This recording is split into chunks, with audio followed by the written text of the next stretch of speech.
Hello friends, स्वागत है आपका मेरे यूट्यूब चैनल पर। देखिए, शेयर मार्केट में आते हैं तो सबकी उम्मीद एक होती है कि मेरा भी पैसा डबल हो जाए, ट्रिपल हो जाए, या फिर 4 गुना हो जाए, 5 गुना हो जाए, 6 गुना हो जाए। लेकिन कितने ही लोग ऐसे होते हैं जिनका पैसा डबल हो जाता है।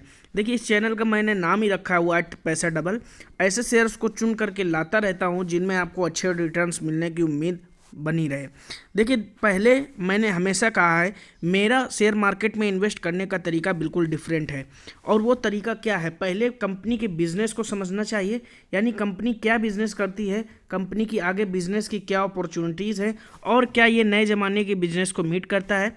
और दूसरा, उसकी सेल्स प्रोफाइल क्या है, क्या सेल्स ग्रोथ हो रही कि नहीं। देखिए, प्रॉफिट बढ़ रहा है, इसका मतलब ये नहीं है कि कंपनी आगे आपको अच्छा रिटर्न्स दे सकेगी। लेकिन अगर सेल्स बढ़ रही है तो इसकी पूरी गारंटी है कि आपको अच्छे रिटर्न्स मिलेंगे, क्योंकि सेल्स बढ़ेगी तो प्रॉफिट बढ़ेगा। देखिए, प्रॉफिट बढ़ाने के लिए खर्चे कम कर देती हैं कई कंपनियां, जिसकी वजह से उनके नेट प्रॉफिट्स में अच्छी वृद्धि हो जाती है। लेकिन लॉन्ग टर्म में वो बिजनेस सफल नहीं हो पाते हैं, ना वो कंपनी सफल हो पाती है, ना उनके शेयर सफल हो पाते हैं। इसलिए हमेशा देखिए कंपनी की सेल्स प्रोफाइल कैसी है, सेल्स ग्रोथ कैसी है।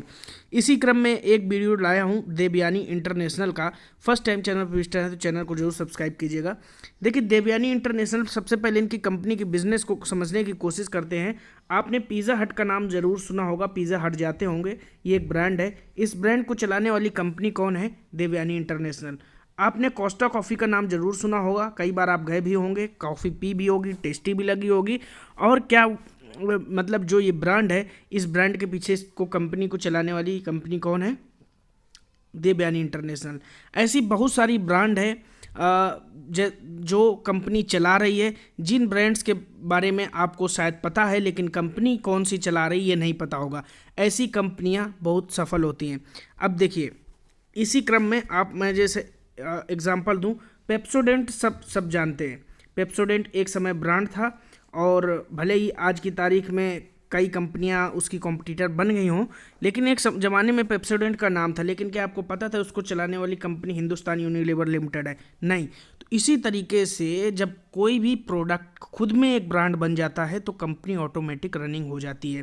तो इस वीडियो में समझने वाले देवयानी इंटरनेशनल के शेयर को फर्स्ट टाइम चैनल पर विजिट है तो चैनल को जो सब्सक्राइब कीजिएगा। देखिए, ये तो था इंट्रोडक्शन। 115 रुपये 85 पैसे, मुझे लगता है 112 रुपए के लेवल तक गिरावट हो सकती है। इससे नीचे गिरावट की संभावना मुझे नहीं दिखाई देती है, और मुझे लगता है current market price ideal price है इस शेयर में खरीदारी करने का।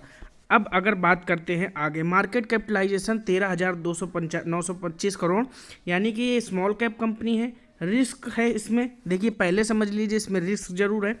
हाई जो इसने अब तक का बनाया, लिस्ट होने के बाद 56% प्रीमियम दिया था इसने, 141 का हाई बनाया, उसके बाद लो बनाया 108 का, लिस्ट हुआ 141 पे, वहाँ से लगातार गिरावट देखने को मिली है।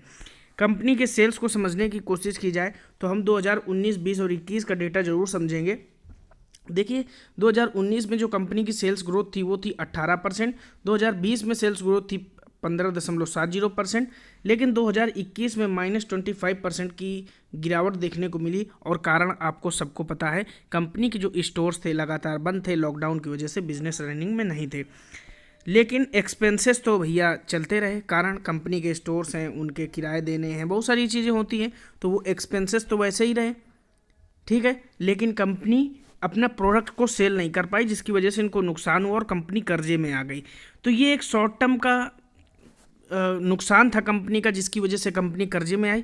इसलिए कंपनी ने अपने बिजनेस को रनिंग करने के लिए, जब कंपनी के पास 463 करोड़ का कर्ज हो गया, मार्च 2020 में कंपनी का बिजनेस आप देख सकते हैं 544 करोड़ का कर्ज था। बावजूद इसके कि कंपनी के पास रनिंग बिजनेस नहीं था, कंपनी के पास फंड नहीं थे, कंपनी ने अपने कर्जे घटाए। बात समझिएगा, इनके प्रोमोटर्स जो हैं आरजे कॉर्प, पेप्सिको के भी प्रोमोटर्स हैं ये, तो उसको समझने को यहाँ की बात ये है कि इतनी विकट और परिस्थितियों के बावजूद कंपनी ने अपने कर्जे को घटाया। इससे हमें क्या समझ में आता है, कंपनी का आगे का विज़न कैसा है ये हमें समझ में आता है। दूसरी चीज़, यहाँ पर आप देखिए मार्च 2020 में कंपनी के पास जो रिजर्व्स थे -295 करोड़ के, वो लॉकडाउन के बावजूद कंपनी ने रिजर्व्स अपने बढ़ाए, यानी -2 करोड़ के बचे। इसका मतलब विज़न क्लियर है कंपनी का। जो ये अब जो कंपनी ने आईपीओ ला करके जो पैसा जनरेट किया है उसमें लगभग 324 करोड़ रुपए कंपनी ने कहा है कि हम अपने कर्जे को कम करेंगे। विजन देखिए कंपनी का। इसका मतलब ये है कि पिज़्ज़ा हट, कोस्टा कॉफ़ी जैसी ब्रांड चलाने वाली कंपनी आगे के लिए बहुत अच्छी साबित हो सकती है। अब यहाँ पर बात करेंगे इसी क्रम में 56% की डिलीवरी देखने को मिली 1 अक्टूबर को। 30 सितंबर की बात करें तो 60% की डिलीवरी देखने को मिली। 29 सितंबर को अगर आप देखें तो 52.1% की डिलीवरी। और यहाँ पर 24 सितंबर के दिन कंपनी के जो शेयर्स ट्रेड हुए उसमें 64.4% की डिलीवरी देखने को मिली थी। कंपनी के बारे में ना केवल मेरी अच्छी राय है बल्कि आप देख सकते हैं Ravi Singhal, vice chairman at GCL securities, उन्होंने कहा है कि 125 के आसपास अभी इसे खरीदारी कर सकते हैं। आपको तो इस करेंट मार्केट प्राइस 115 पे मिल रहा है। 6 से 8 महीने के लिए होल्ड करेंगे तो 200, यानी पैसा आपका डबल हो सकता है। उनकी भी यही राय है।